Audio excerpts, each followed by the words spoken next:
Hi friends, last 2 ఎపిసోడ్లలో రామాయణంలోని 7 కాండల యొక్క పరిచయం చూసాం. ఇక ఈ వీడియోస్ నుంచి మన మహాకావ్యమైన రామాయణం గురించి ఎపిసోడ్ల వారీగా ప్రతి చిన్న విషయాన్ని కళ్ళకు కట్టినట్టు క్షుప్తంగా తెలుసుకుందాం. మీరు ఇంకా లాస్ట్ ఎపిసోడ్ చూడకుంటే కింద డిస్క్రిప్షన్ లో లింక్ ఉంది, వెళ్ళి చూసేయండి. సరే, ఇక లేట్ చేయకుండా కథలోకి వెళ్ళిపోదాం. ఒకరోజు వాల్మీకి మహర్షి నారదుని దగ్గరకు వెళ్ళి, ఈ లోకంలో సత్యవంతుడు, ధర్మపరుడు, కరుణామయుడు, భక్తవత్సలుడు, ప్రజాహితదాయకుడు, శత్రుహరుడు, సౌమ్య స్వభావుడు, వీరశ్రేష్ఠుడు, దయాగుణ సంపన్నుడు ఎవరైనా ఉన్నారా అని అడుగుతాడు. నారదుడు చిన్నగా నవ్వుకుంటూ వాల్మీకి మహర్షికి ఇలా బదులిస్తాడు: నువ్వు చెప్పిన లక్షణాలన్నీ ఒకే మనిషిలో ఉండటం చాలా కష్టం, కానీ మన అదృష్టం కొద్దీ అన్ని లక్షణాలు ఒకే వ్యక్తిలో ఉన్నాయి. ఆయన పేరు రాముడు. అలా నారద మహర్షి వాల్మీకి మహర్షికి రాముడి గురించి అంతా చాలా చక్కగా వివరించాడు. అలా నారద మహర్షి రాముడి చరిత్ర పూర్తిగా వివరించి అక్కడి నుండి వెళ్లిపోయాడు. ఇక ఆ రోజు సాయంత్రం వాల్మీకి మహర్షి తన శిష్యుడైన భరద్వాజుడిని వెంట పెట్టుకుని గంగా నదికి సమీపాన ఉన్న తమాసా నదికి వెళ్ళాడు. అక్కడ స్నానం ముగించుకొని వాల్మీకి మహర్షి నడుస్తూ ఉన్నాడు. ఒక చెట్టు పైన క్రౌంచ పక్షుల జంట చాలా ఆనందంగా సంచరిస్తూ ఉంది. అలా ఉండగా అక్కడికి ఒక బోయవాడు వచ్చి బాణం తీసి ఆ పక్షుల వైపు గురి చూసి కొట్టాడు.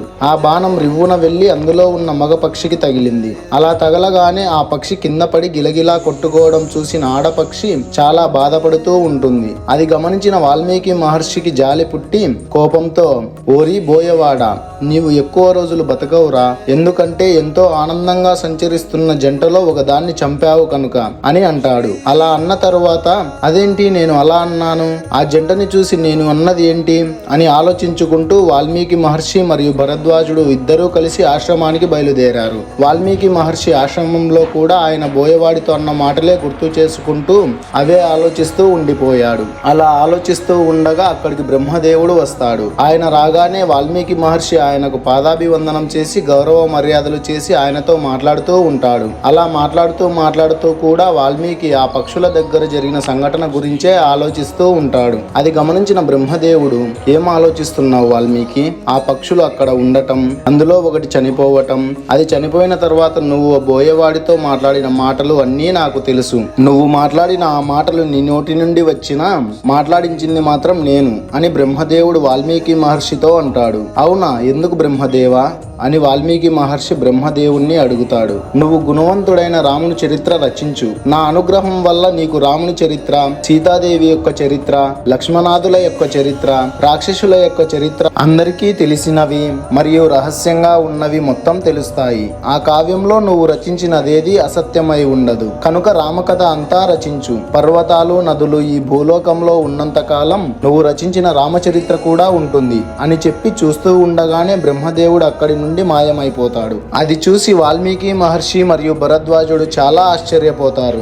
అలా వాల్మీకి మహర్షి బ్రహ్మదేవుని అనుగ్రహం వల్ల ఈ రామాయణాన్ని 7 కాండలతో చాలా చక్కగా రచించాడు. వాల్మీకి మహర్షి ఈ రామాయణాన్ని రాముడు పట్టాభిషిక్తుడై రాజ్యాన్ని పరిపాలిస్తున్న సమయంలో రచించాడు. వాల్మీకి మహర్షి 24,000 శ్లోకాలతో 500 సర్కలతో చాలా చక్కగా రచించాడు. ఇదంతా రచించడం అయిపోయాక, అవును, ఈ మహాకావ్యాన్ని నేను రచించాక ఈ రామాయణాన్ని ఎవరు ప్రకటిస్తారు అని ఆలోచనలో పడ్డాడు. అలా ఆలోచిస్తూ ఉండగా వాల్మీకి మహర్షికి ఆశ్రమంలో ఎంతో చక్కగా అభ్యసన చేస్తున్న కుశలవలు కనిపించారు. అప్పుడు వాల్మీకి మహర్షి, వీరికంటే తెలివైన వారు, ధైర్యం గలవారు, ఏదైనా ఒక విషయాన్ని అర్థమయ్యేలా చెప్పేవారు ఇంకెవరు ఉంటారు అని ఈ మహాకావ్యాన్ని ప్రకటించడం వీరికి మాత్రమే సాధ్యం మనసులో అనుకొని వారిని పిలిచి ఆయన రచించిన రామాయణం అంతా వారికి చెప్పి ఆ మహాకావ్యమైన రామాయణాన్ని ప్రకటన చేసే బాధ్యతని కుశలవులకి అప్పగించాడు. అలా కుశలవులు మన మహాకావ్యమైన రామాయణాన్ని ప్రతి చోట ప్రతి ఒక్కరికి అర్థమయ్యేలాగా చాలా చక్కగా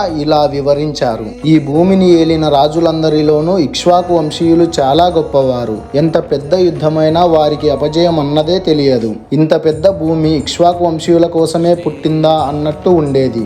వారిలో సగరుడు అనే రాజు చాలా ప్రసిద్ధి పొందాడు. అతని వల్లనే సముద్రానికి సాగరం అనే పేరు వచ్చింది. అతనికి 60,000 మంది కుమారులు. తండ్రి జైత్రయాత్రకు బయలుదేరితే వారందరూ యుద్ధ సన్నద్ధులై వెళ్లేవారు. ఆ ఇక్ష్వాకు వంశస్థులది కోసల దేశం. అది సరయూ నదిని ఆనుకొని ఉంది. ఆ దేశంలో ధనధాన్యాలకి లోటే లేదు.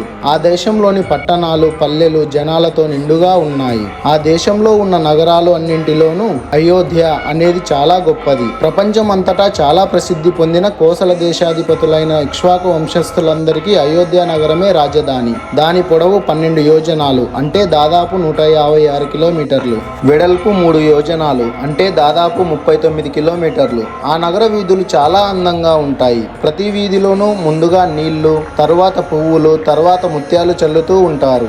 ఆ అయోధ్య నగరానికి రాజు దశరథుడు.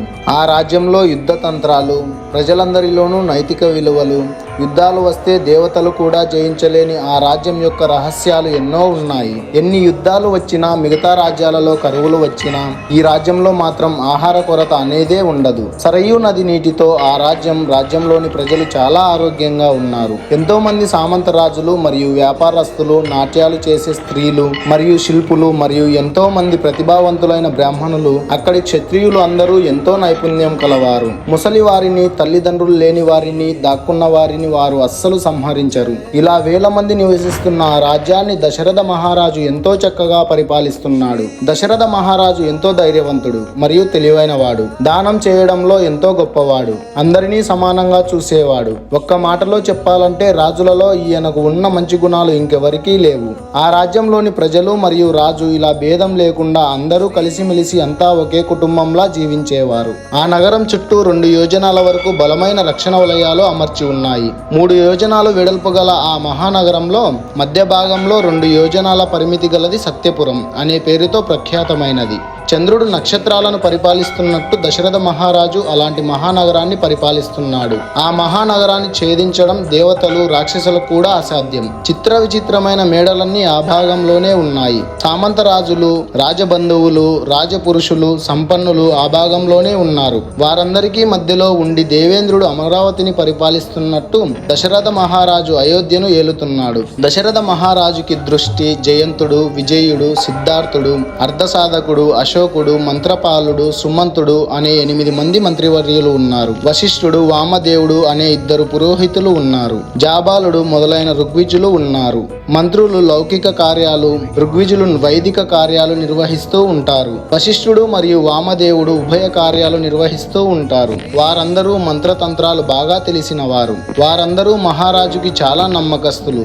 ఏ కీడు కానీ మహారాజుకి కలలో కూడా దగ్గరకు రానివ్వరు. వారు తమ కొడుకులు తప్పు చేసినా సరే ఆ తప్పుకి ఏ శిక్ష వేయాలో ఆ శిక్ష ఖచ్చితంగా వేస్తారు. శత్రువైనా, తమ రాజ్యంలో వారైనా, ఎవరైనా సరే ఏ తప్పుకి ఏ శిక్ష వేయాలో న్యాయం ప్రకారం అదే శిక్ష వేస్తారు తప్ప కోపంతో కానీ, పక్షపాతంతో కానీ వేరే శిక్ష వేయరు. ఆ అయోధ్య నగరంలో జీవించే ప్రతి మంత్రితో సహా సాధారణ పౌరులు కూడా చాలా గుణవంతులు. అందుకే అయోధ్య నగరం ఎప్పుడూ సుఖ సంతోషాలతో ఉంటుంది. అలా ఎన్ని ఉన్నా ఏం లాభం? పాపం దశరథ మహారాజుకి సంతానం లేదు. ఒకరోజు దశరథ మహారాజు నేను సంతానం కోసం అశ్వమేధ యాగం ఎందుకు చేయకూడదు అని ఆలోచించి మంత్రులలో ఒకరైన సుమంతుణ్ణి పిలిచి మన గురువులను, పురోహితులను వెంటనే పిలుచుకొని రా అని చెప్తాడు. సుమంతుడు వెంటనే వెళ్లి గురువులను, పురోహితులను పిలుచుకొని వస్తాడు. వారు రాగానే దశరథ మహారాజు వారికి నమస్కరించి, గురువుల్లారా, నాకు సంతానం లేదు, అందువల్ల చాలా బాధగా ఉంది. మన అయోధ్య నగరంలో ఎన్ని సుఖాలు ఉన్నా నాకు మాత్రం ఎక్కడో ఒక చోట చాలా బాధగా ఉంది. అందువల్ల సంతానం కోసం అశ్వమేధ యాగం చేయాలి అనుకుంటున్నా. మీరు బాగా ఆలోచించి అందుకు ఏం చేయాలో చెప్పగలరా అని అడుగుతాడు దశరథ మహారాజు గురువులని. గురువులు అశ్వమేధ యాగం చేయడానికి ఒప్పుకుంటారా లేదా? ఒకవేళ ఒప్పుకున్నా ఆ యాగం పరిపూర్ణమవుతుందా లేదా? ఇంతకీ దశరథ మహారాజుకి పుత్రులు జన్మిస్తారా లేదా అనేది నెక్స్ట్ ఎపిసోడ్ లో తెలుసుకుందాం. ఈ వీడియో మీకు నచ్చినట్లయితే లైక్, షేర్ చేసి నెక్స్ట్ ఎపిసోడ్ మిస్ అవ్వకూడదు అనుకుంటే మన ASKK యానిమేషన్స్ ఛానల్ ని సబ్స్క్రైబ్ చేసి బెల్ ఐకాన్ ఆన్ చేయండి. Okay, bye friends. Next episode లో మళ్ళీ కలుద్దాం.